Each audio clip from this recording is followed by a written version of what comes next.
We are back, baby. We are back. What's up, y'all? It's your boy Deafness45, and we are back with another NFL season. This is kickoff week 1. This is Caffeine with the Team. You will get this stream weekly every Sunday morning between typically 9 a.m. and 10 a.m. Central Standard Time. I am doing it a little bit earlier today because there's a little bit more to talk about, and I do want to get my lineups finalized and go through last minute things to make sure I don't miss any news. So I don't want to be on live up till lock because I might screw myself with some of my lineups and some of my plays. But we're going to get into some things. As it being week 1, first few things I want to do is I want to discuss kind of how you build lineups or NFL lineups. What routes you take, okay?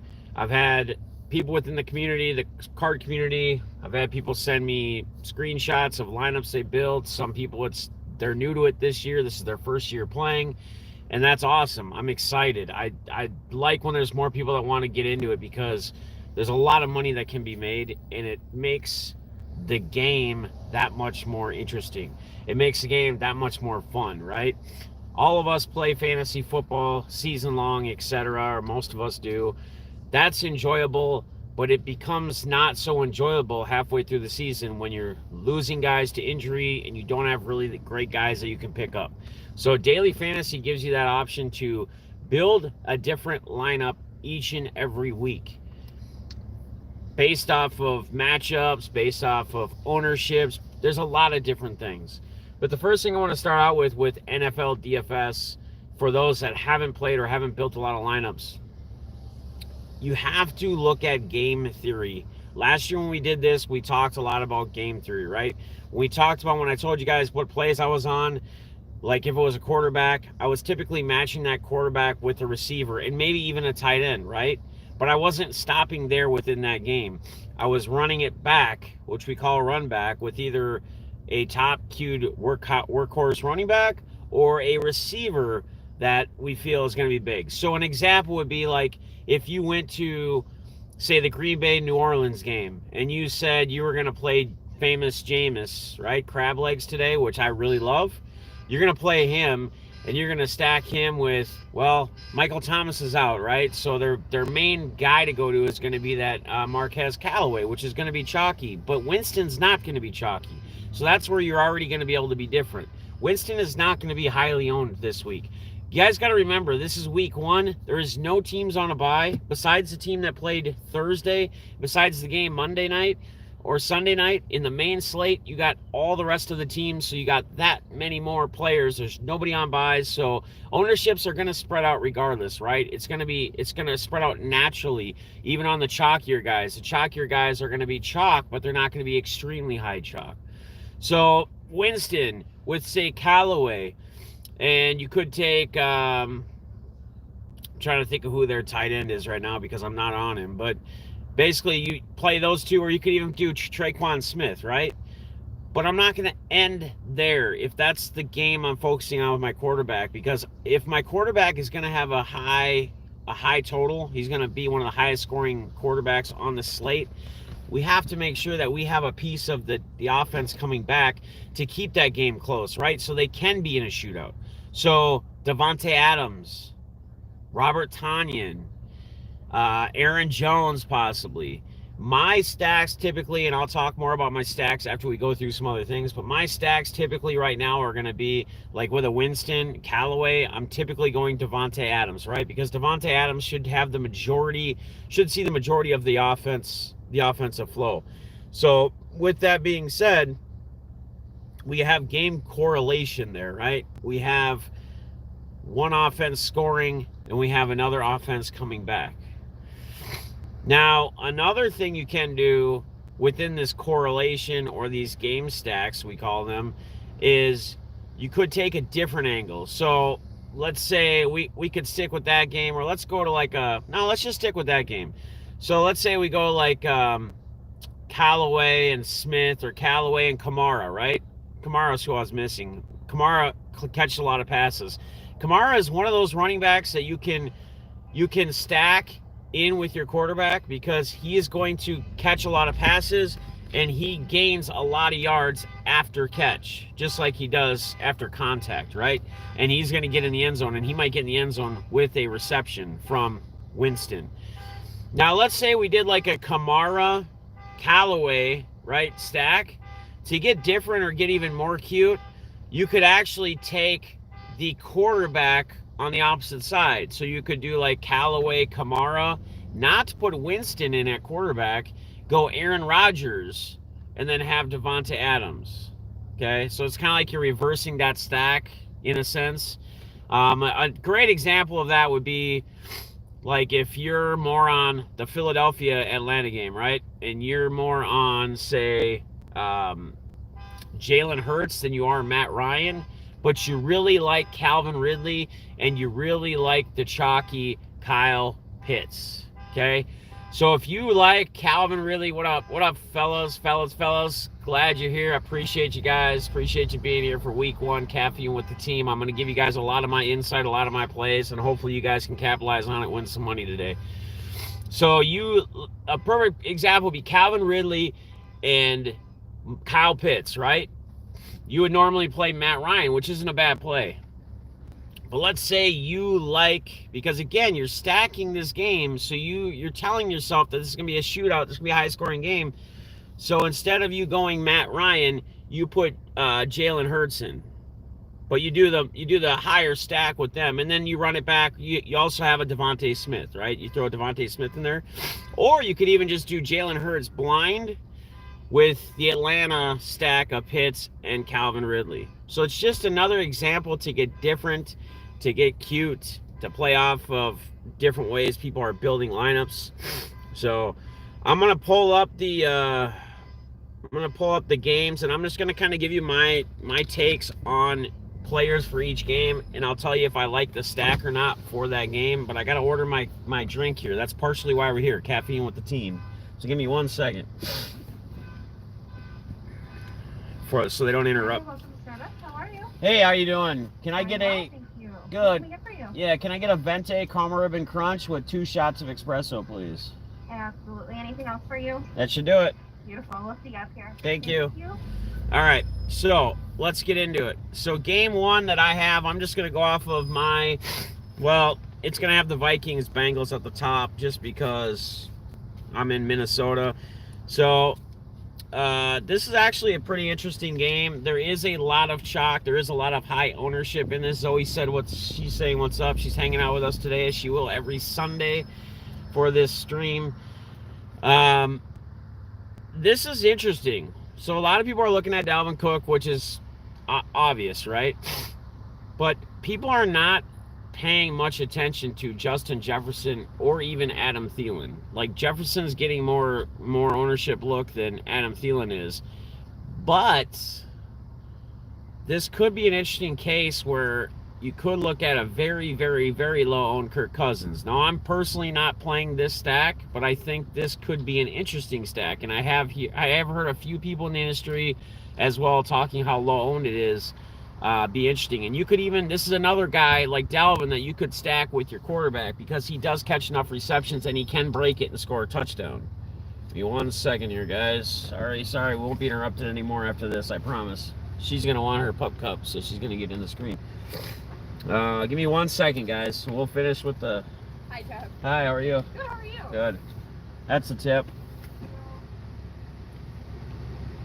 For Zoey. Oh, look at that. All right, guys, she's getting her pup cup. Here's your card back, Jeff. Thank you.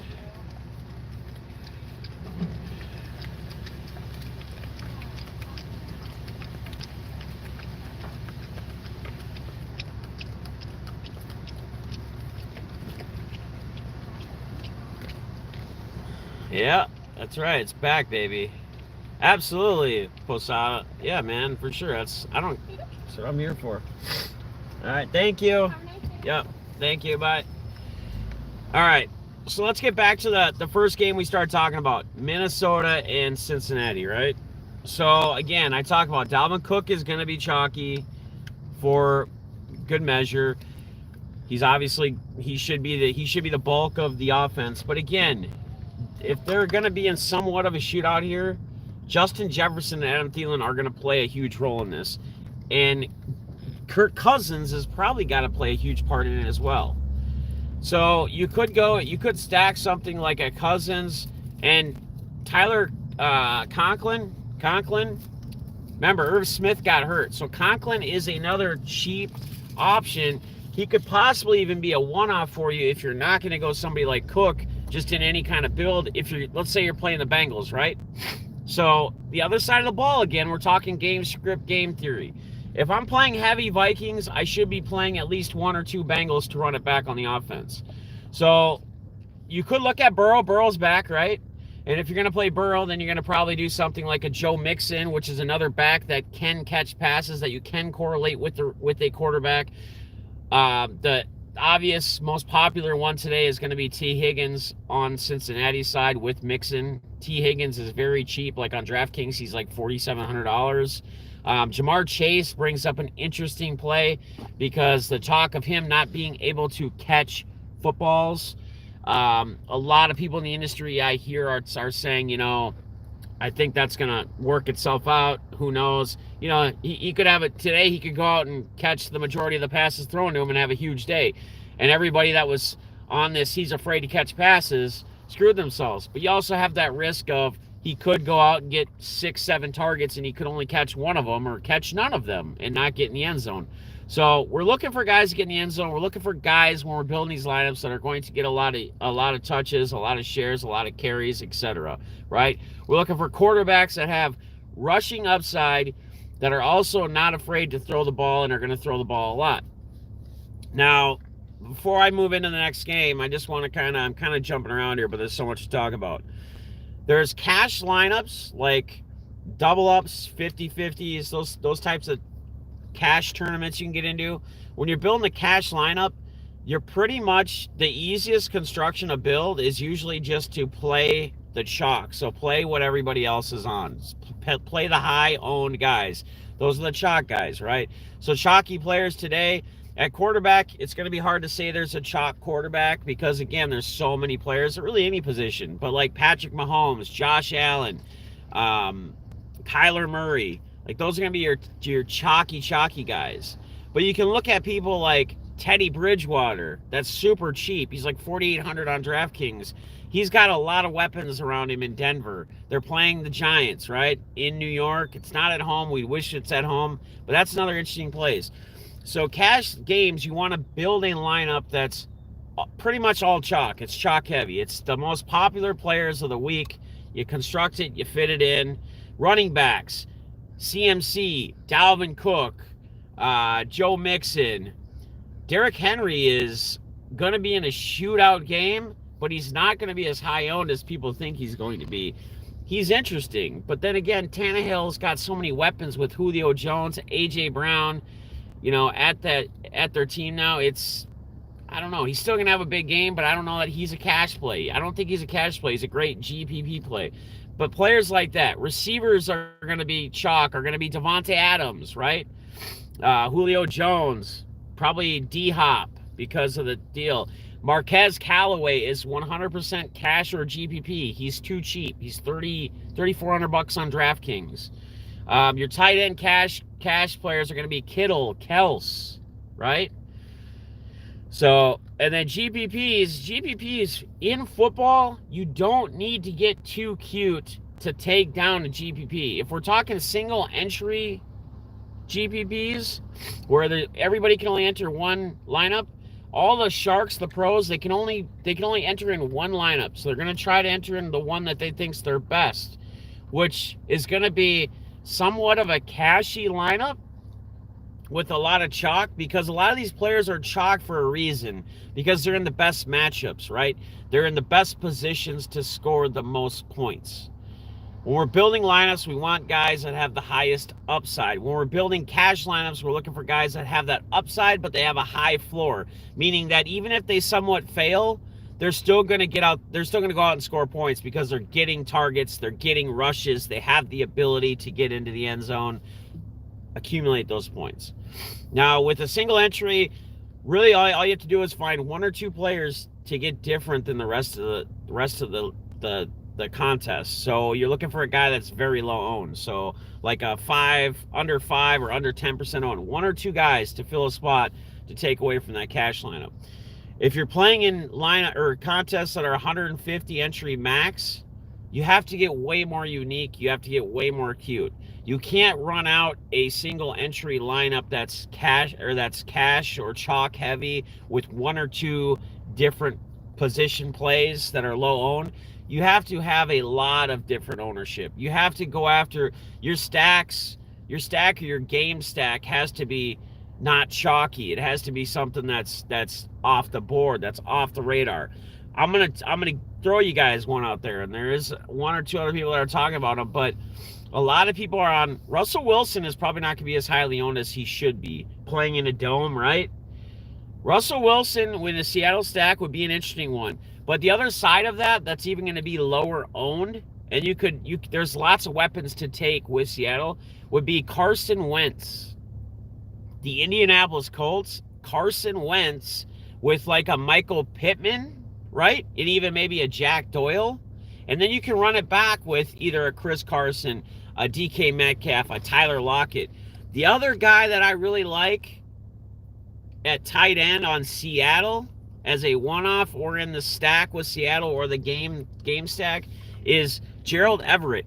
So many people are going to be on Kyle Pitts for good measure in Atlanta, right? Because he's this rookie, he's explosive, he's supposed to just see a bulk of that offensive load that Julio took to Tennessee, right?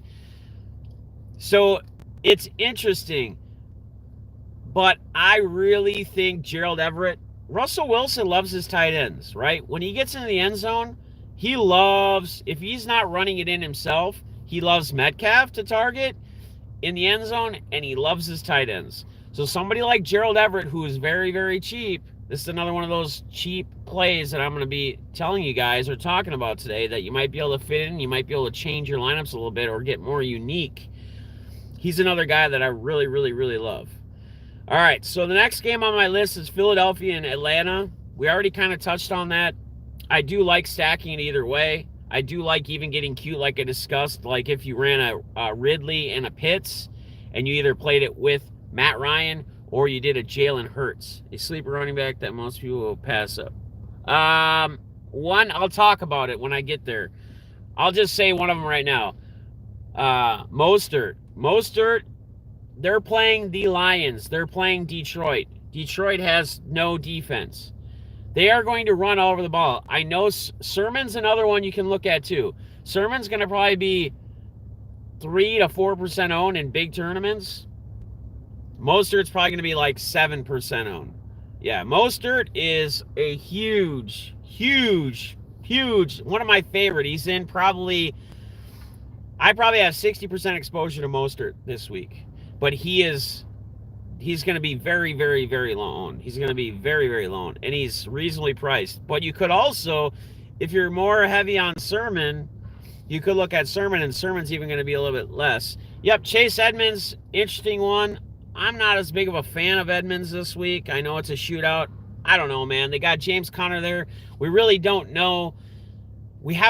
That's the problem with week one is we're guessing, right? We haven't seen how these coaches, these offensive coordinators, these head coaches, we haven't really seen how they're really looking to utilize and play players. We're guessing right now, right? We're guessing. We're looking at the game script. So Philly, Atlanta, again, we kind of talked about the stacks already there. I already told you guys, fans of them, they are going to be somewhat chalky, somewhat highly owned. So just remember that.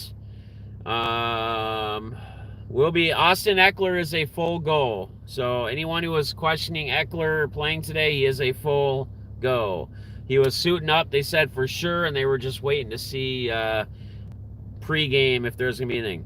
All right, I'm going to get to the next game. We got the Jets and the Panthers. Now, if you really want to talk about being sneaky in a GPP, the Jets would be an interesting place to start.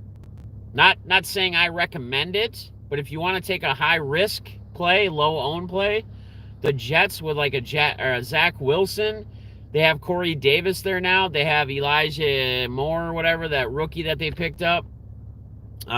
Who's a tight end they have? I'm trying to remember who their tight end is. They got rid of Herndon. He went to Vikings. But they have a great their defense is what's the strongest point of them as of right now for what we know. So the other side of that ball, the Panthers. You could also stack the Panthers. You could also look to a Sam Darnold, which is going to be low owned.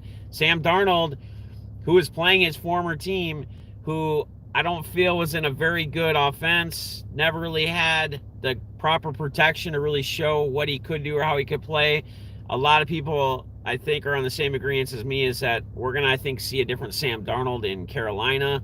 He's got great weapons around him. I mean, come on, man. DJ Moore, Robbie Anderson, CMC. It's insane, guys. So he could be another guy to look to. Now, I am not a fan of McCaffrey today. One, I think he's way too expensive. I get it. He was the best running back before he got hurt last year. He is in one of the worst matchups he could be in this week.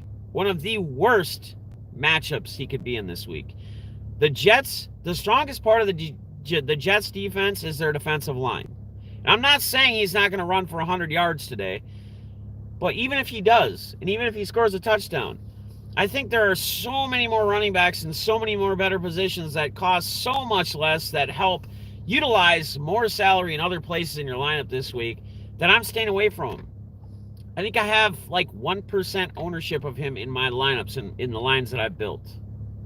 That's it, like 1%. I am staying away from him. He is way too expensive. He is not in a good matchup. I think the Jets might even come out here and surprise some people today. It's a 3.5, 45-point total, 3.5 is the line for the Panthers. I don't know. Interesting to me. So that's kind of my take on that game. Let's get to the Chargers in Washington. Here's another place that I really, really love. Ryan Fitzpatrick is another quarterback that this is another stack situation, right? You have Terry McLaurin, you have Logan Thomas, you have Antonio Gibson.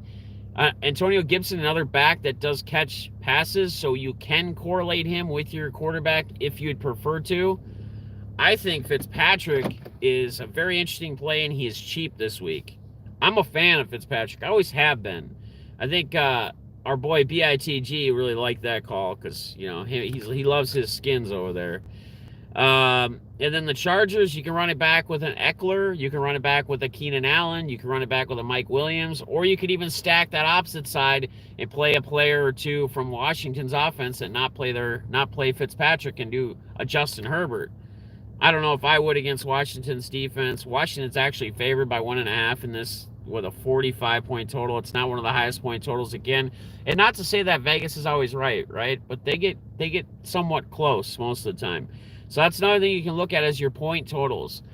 If you see a game that just looks way off the board, like the point total is not close, you think it's going to be a completely different game script, you think they're going to win by a lot more or this or that, that might be a place to target. That might be a place to look to build and do a stack in your line, in your DFS build. I'm just telling you, man. I can't believe I got to wait till Monday for my... I know, man. That's crazy. What's up, Guns? Salute to you, my brother. Anyone else that's popped in here and I haven't said anything to you, sorry, guys. I'm just trying to get through this stuff because I have a lot to get done and try to get in before lock as well. But we're gonna do this every week. So that's my take on the Chargers-Washington game. I would go Washington side on that with Fitzpatrick, with possibly Gibson. I would probably not stack with Gibson personally. Like I said, you can do it. I would do a McLaurin, and I would probably look to Logan Thomas, and then I would run it back with either Eckler or Keenan Allen is what I would do in that situation in that stack. All right. Next one we got is the 49ers and Lions. I think the 49ers are just going to run through the Lions here. I don't think the Lions stand any hope. They lost another offensive lineman. Jared Goff is just going to get murdered. He's going to get destroyed. I see them just running the ball a lot here, the 49ers. You know, them having a lead and just kind of controlling it. So, again, we're going back to the low ownership of Mostert and Sermon. I'm heavy on Mostert. Some people are thinking they're going to take the lower owned Sermon, the rookie. We just don't know what he's going to do yet. Mostert has that explosive ability to break the big ones, right? We've seen it last year. The guy is a stud. He's fast. So I don't want anyone from Detroit. I don't care to play any player from Detroit. I have nobody on Detroit or any Detroit ownership here. So nothing in any of my lineups. The next one, Bills Steelers. This is another great game, but it's going to be, obviously, your Josh Allen's going to be a higher owned quarterback this week. Stacking him with like a Diggs. You can go to Cole Beasley. You can go to Emmanuel Sanders here. I mean, there's a lot of different options you can stack with them. And then you can run it back with Najee Harris, the rookie. You can run it back with a Deontay Johnson, a Juju Smith-Schuster, Claypool. I mean, there's a lot of options, a lot of places to go here. I do like Harris. I have a lot of Harris as one-offs or in stacks if I'm playing like a Josh Allen stack with the Bills. That's typically where I'm going. You know, he's a stud, man. They've already shown that they're just going to feed him the ball. And that's what Pittsburgh does, right? Pittsburgh's old school. They continue to play old school. Run the ball. Run it right up your gut, man. So, Seattle and Indy, this is another game that I touched on stacks earlier when I talked about a lone stack on the Indy side with like a Carson Wentz, Michael Pittman, maybe a Jack Doyle, possibly Jonathan Taylor or Hines, and then running it back with a DK Metcalf, Terry Lockett, Chris Carson, Gerald Everett. Gerald Everett is going to be my low-owned play, one of my top low-owned plays that I'm going to be focused on. He's in a lot of my lineups, whether as one-offs or in these game stacks. So, Russell Wilson's a great play, too. I think he's going to be very low-owned. He's in a dome. Hopefully, they let him cook. They let him cook, he's going to go off, right? Bob, I didn't even know, my man. If I missed that comment, my condolences, man, to you and your family. I'm sorry, brother. I'm sorry, my man. My condolences to you guys. Like I always tell everybody, you know, that loses someone close, the biggest thing is always remember, always cherish the great memories you had, and always think about the things that they taught you most, right? So the things that your mother taught you most that you took from her, and keep that in your memory, man. Like, and again, my condolences, man. I couldn't even imagine. Mom's still around, and I can't imagine the day it happens, to be honest with you, because she's been like my rock. She's been my both sides for a lot of years of my life. So my condolences, my friend. Jacksonville and Houston. Jacksonville could be interesting. Houston's just terrible. They're bad, right? Phillip Lindsay, maybe, but are they really going to be able to get any offense going? The Jaguars, James Robinson is going to be a chalk. So James Robinson is a guy, when we talk about cash plays, James Robinson at running back is a cash play. He's going to be very highly owned. But Terrence Lawrence is interesting. Marvin Jones is an interesting play. Another name. Remember Marvin Jones in Detroit? That guy had multi 3 touchdown catches. Chenault could be another sneaky play as well over there in Jacksonville. So just keep your eye on this. Again, if nothing else, play light this week and see how teams kind of, how they play, how their coordinators set them up, how they do what they do. Arizona and Tennessee, this is going to be another shootout. You can go either side of this game. You could either go Tannehill with Julio Jones or A.J. Brown or both, Derrick Henry, or you could just go like Derrick Henry and then run it back with Kyler Murray, which I'm a huge fan of this year. Kyler Murray, D-Hop. You got A.J. Green is back now. He's in Arizona. He's cheap. Don't really know what he's going to get. He should be the receiver too. But there's another guy I'm going to mention, Rondale Moore. Remember that name. If any of you guys watched my season-long fantasy drafts, there was a guy that I tried to pick up, and I picked up in, I think, 4 out of my 6 leagues that I'm in, and I drafted him late. But if he was there, I grabbed him. Rondale Moore. This dude is explosive. This dude is fast, from Purdue. He, I think, is going to be that receiver 2 more than likely before the end of the year where A.J. Green is. I think you're going to see D-Hop and Rondale Moore. Just remember that name.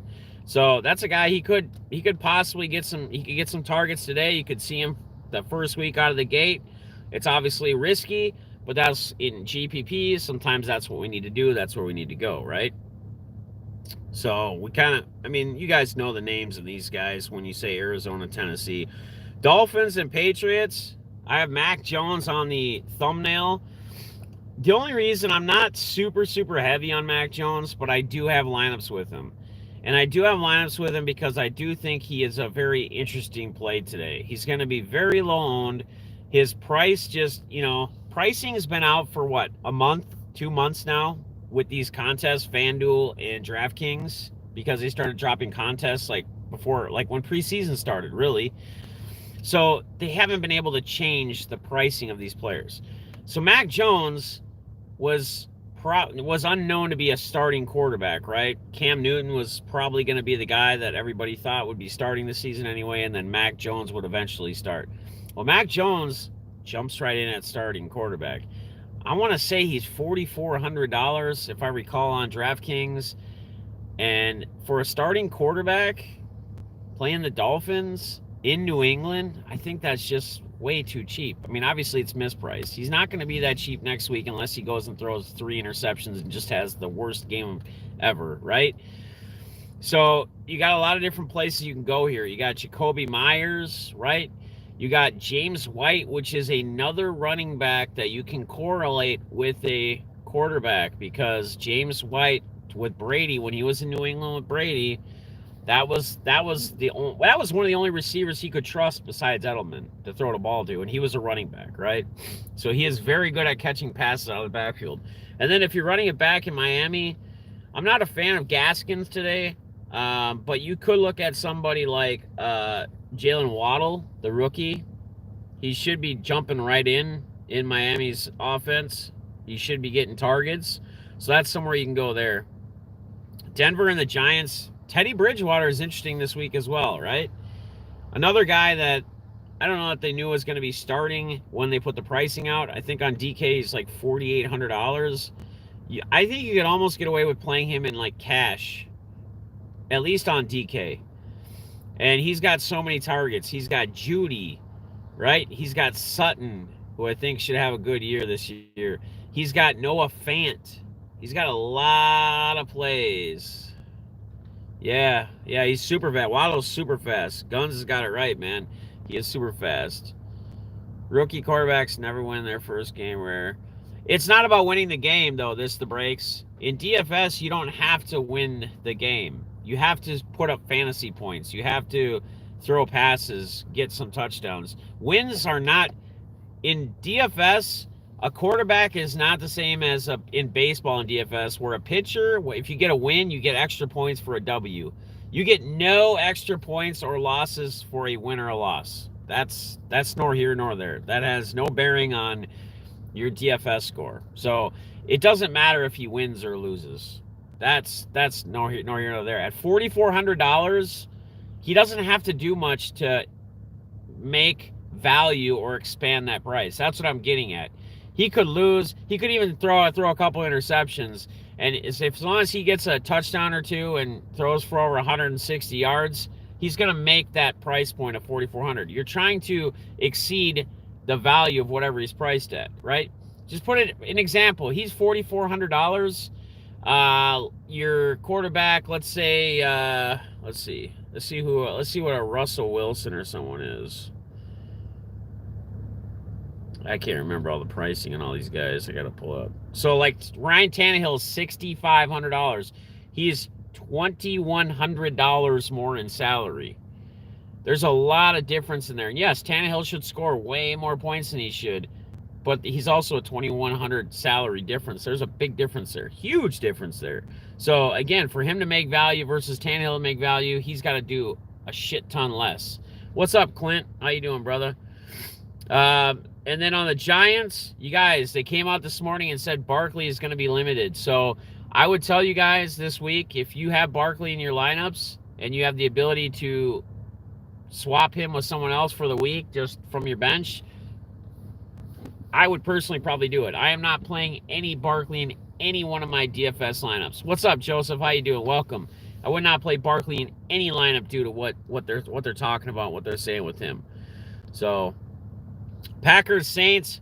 This is one of the games I absolutely love. This is the late afternoon, probably game of the week. It's going to be with the Browns Chiefs, and then we got the Rams Bears at Sunday night, but that's not part of the main slate. So Packers and Saints. I said it earlier, guys. I'm a huge famous Jameis fan this week. I don't think he is going high enough owned for the price tag he has. He is $5,200 on DraftKings. And he has Kamara to dump off to, which is going to give him big playability. He's missing Michael Thomas, I get it, but he has Callaway, Traquan Smith. Green Bay's defense is not that great, guys. I think he is going to have a monster game. I love the stack here. I love a Saint stack with Winston, and I love running it back with Devontae Adams, who's going to have a huge day. I personally wouldn't run it back with Aaron Jones on the stack, but you could do that. You could look at a Tonyan or whatever his name is. Plus, it will be a shootout. Yes, it's going to be a shootout. And Winston loves to throw the rock, man. He loves to throw the ball. He's thrown for how many? 4,000 plus when he played at the Bucs? And he didn't really have a great offensive line then either. So I'm interested to see what happens here. I'm a fan of crab legs. Call it what it is. Some people go back to the college days of what happened in college and just have no love for him for that for whatever reason. I'm a person who believes people can change, people become better. Have you seen him get in any trouble or do anything or break any laws since that? No. Completely different person. So I'm a fan of him. I'm not going to let something in college take away from the position he's in this week in DFS, and I'm not going to take that away from what he could do for the season. And I drafted him late as a backup quarterback in a couple fantasy leagues because I'm a fan of him. I'm a believer in him. Now, the other game that's obviously going to be heavy and chalky because, well, it's got the highest point total, 54.5, with a 5.5 spread for the Chiefs, is going to be Chiefs and Browns in Kansas City at Arrowhead, the loudest stadium, I think, in the NFL. Man, oh man, oh man, oh man. So, Patty Mahomes, obviously, you can go Tyreek Hill, Travis Kelce, right? I don't think they're going to get enough ownership. They're going to be owned, but I don't think they're going to get enough ownership due to their price tags. I just don't see it happening. I feel like they're just not owned enough here. Patrick Mahomes with Tyreek Hill and Travis Kelce due to that price. Guys, there are places that you can get different that you can save a shit ton of money on, like the Callaways, right, that are going to be in a shootout, which are just a missed price, which are going to be really chalky. But it's okay because good chalk, eating good chalk is not an issue or problem in NFL. In most tournaments, you're going to have a few chalky players. You have to get cute elsewhere, have lower owned players elsewhere. And I think just Mahomes, Kelce, and Hill together, those three, because I think a lot of people are going to look at a 1 and 2 combo. They're not going to have that third player. So if Mahomes goes off like he should with Hill and Kelce involved heavily, you could have some leverage there. You're going to see some leverage in that game. Now, running it back, Beckham, did we get word with Beckham yet? Is he playing? They still said he was going to be a game-time decision last I heard. He's still a game-time decision from what I'm seeing. If he plays, I'm a huge fan of the old dirty Beckham Jr. today, running it back if you're playing like a KC stack. I'm a fan. If not, you got to look to someone like Landry, Donovan Peoples. I don't know if Beckham doesn't play. Somebody like that. Might be Higgins. One of those guys might be just sneaky. Again, you're high risk, but the reward could be there. And then I'm just going to touch on the Sunday night game. It's not in this slate, but there'll be like a Sunday night. You can do like the showdown, captain showdown. I'm not really going to go through a showdown thing right now because I haven't looked at it enough for that. But the Bears and the Rams, guys, I'm a huge fan of Matthew Stafford this year. Again, I used the wrong verbiage, I think, in a fantasy draft. I said something about like I felt like he was going to be a sneaky, I used the wrong the wrong words here. Sneaky. Not sneaky in the sense of, like, he's throwing for 4,000 yards plus and whatever, but he's had no offense around him. Zero. He's had absolutely no offense around him. Now he comes and he's got Kupp, he's got Robert Woods, he's got Higbee, he's got an offensive line. He's got a lot around him now. I think the dude's going to have a monster season. I think we're going to see 4,000 plus yards from him. I think we're going to see he could be that 35, 40-yard TD type quarterback this year. As long as he stays healthy. If he gets hurt, that's a different story. Balls, I would see this game a little different if they had Justin Fields playing it, even though he's a rookie. I just don't feel like Andy Dalton. You even said it yourself. You're not a believer in Andy Dalton, and I think Andy Dalton, with this Rams defense, gets himself in trouble in this game. I know you love your Bears, but I know you're not a fan of Dalton either. I feel like Stafford in LA is gonna have a coming out party, and he's gonna let him know. He's gonna do what he always done, but add the confidence of actually winning some games. Exactly, Guns. That's what I'm saying, man. He is gonna eat, man. He's gonna eat. I'm telling you. A lot of your success as a quarterback comes around who you have around you, and obviously your offensive line, right? He put up big numbers with nobody. Well, he had Marvin Jones, right? But he was getting murdered while he was trying to throw it to Marvin Jones. Luckily, Marvin Jones was has a little bit higher catch level than some other receivers in the league. Otherwise, his numbers would have been even that much worse. So, a couple things to think about, sit on. I don't think Stafford will be good tonight, honestly. It's going to be sloppy. I don't think so. Not in L.A. Not in L.A. No, not in L.A. I think Dalton's going to struggle like you feel he's going to struggle, but I don't think so.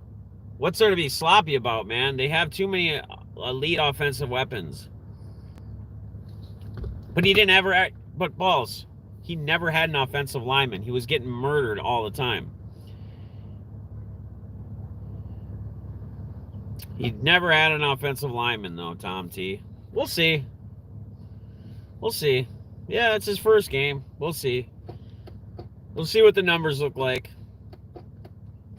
I'm gonna say he has a big game. But Fester, yes. Okay. He's typically had like one good weapon to throw to. Now he has three elite. Higbee is gonna finally come out because he's not gonna be sharing as much time like he had to with Everett, right? Everett was in LA with him last year. Higbee. You got Kupp and Woods, two guys that don't drop the ball. So I think we pumped the brakes on Stafford week 1, but I don't know, balls. I think that's just you being a Bears fan, to be honest with you. He hasn't had an offensive lineman. And he hasn't had 3 targets at the same time to throw to like that. He hasn't. And he has had no offensive line. So, yeah, he's never had a running back either. Besides Barry... Oh, no, he wasn't even with Barry Sanders. Barry Sanders was there after.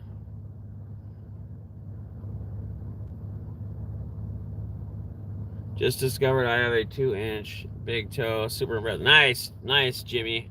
All right, so... couple other things. I think I touched on really my super loan guys. I talked about I'm not on CMC. Like I got like 1% ownership of them.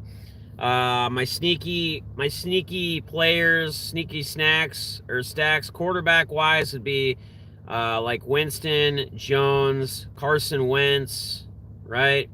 Patty Mahomes probably with the 3 stack isn't going to be owned enough. Let's see, who else was I on? Fitzpatrick. That'll be interesting to see where his ownership comes. Who else? I think that's about it. I think we about covered it all. What? I think that's about it, guys. I think I wrapped it up in about an hour, which is pretty good. Now I can go and take the next 2 hours and finalize what I need to look at as far as anybody being in or out. if I want to change anything. But that's pretty much where I'm at. Do you guys have any questions for me? Anything you're looking at on plays? Again, guys, the biggest thing in NFL DFS is that you have game script, game theory, game correlation. So, yeah, I love that stack too.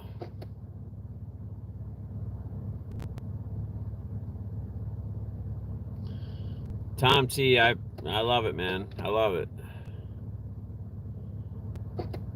It's so interesting how you get so many different opinions from like diehard Detroit fans on Stafford. A lot of them like defend him and say that, and they've watched like every snap too. It's interesting. That just goes to show you that everybody sees people so differently. Everybody has completely different opinions, and that's fine. Nobody's right, nobody's wrong. You know what I mean? Like, we just have to see where the numbers show, but or what the numbers point at, you know.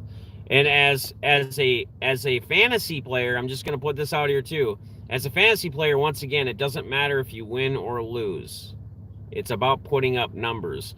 Some of the highest scoring players week by week are in a losing game or lose the game. So that, again, wins and losses mean nothing in DFS. It's all about just putting up points. That's all it is. Putting up the rock, putting up points. So when I'm talking here and I'm discussing players and guys I'm on in big years and big seasons, that's exactly how I'm looking at it, because I'm all about just week in, week out scoring a ton of points, period. Putting up numbers. So, Stafford has a lot of pressure that team has to go to, so it's a bad decision. I don't like the Giants game, low scoring. Yeah, I'm not on the Giants side at all. Well, not with Barkley. So, but, all right, guys. Appreciate all you guys. Appreciate the feedback. As well. And if you guys have anything else for me, you can DM me, you can email me, you can do whatever. Email is deafness45@gmail. What up, B-Pats? B-Pats, I talked about your Colts a little bit today. I'm kind of a fan on DFS of doing a little Carson Wentz with a little Pittman and then running it back with like a Metcalf Lockett. So I talked a little bit about your Colts earlier as I went game by game, week by week. Buffalo fan, he jumped ship. Nah, I'm still see, I mean, you guys forget that I have probably 20 different NFL team football hats. In fact, I even have a Bears hat. Ball sent me. So I just switch it up. I wear different hats each week. It's guys I'm on, teams I'm on for the week, for DFS wise. So yeah, good luck everybody. Hope everybody has a successful day. Hope everybody wins some good money. And yeah, you guys got anything else for me? So I've worn a Green Bay hat before, actually. I did wear a Green Bay hat last week during one of these streams when I was heavy on the Packers. I was super heavy on the Packers. So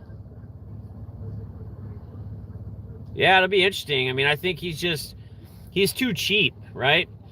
So before I leave here, I'll touch on that again real quick. The reason why I would take somebody like a Mac Jones is because he is super duper cheap. For him to make his value at $4,400, it's just a misprice, right?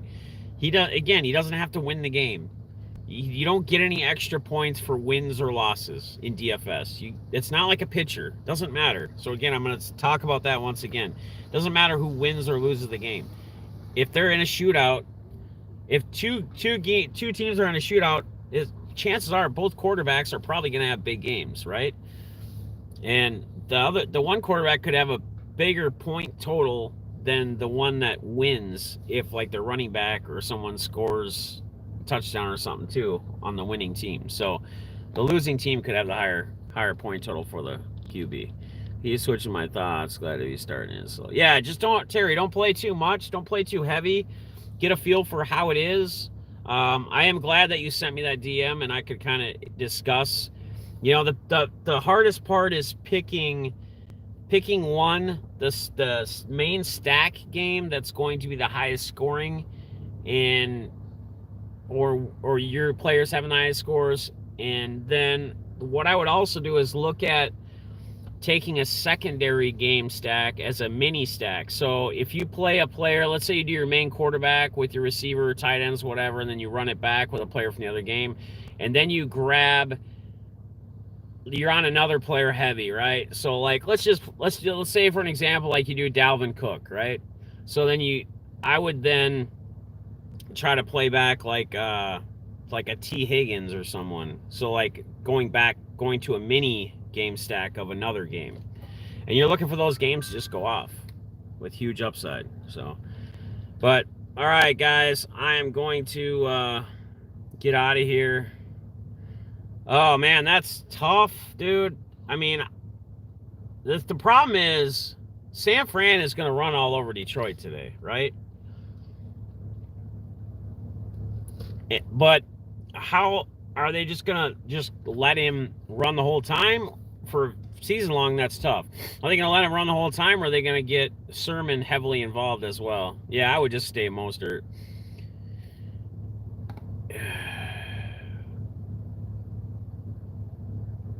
Yes, single entry or three man max. That's what you want to play.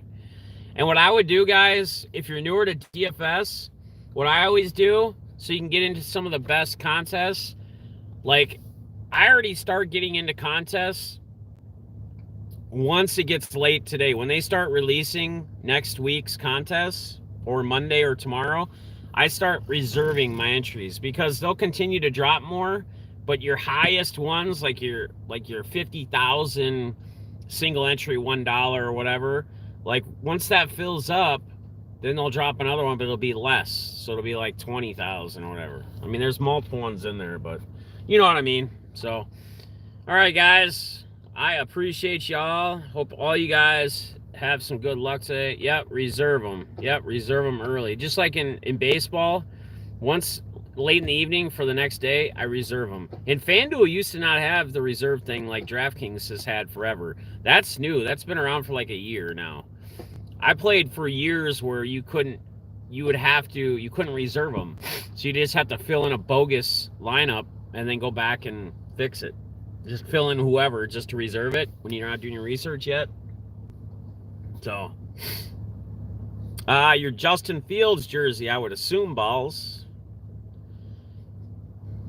So, all right, guys, I hope this helped you guys. Again, we'll be back. I mean, I'll be live throughout the week. We'll probably get some walk vlogs in throughout the week after work to kind of discuss how things went, discuss whatever else is going on in the world. We'll see about an auction this week. I'm not sure. I might take this week off. We'll see. We'll see how things go.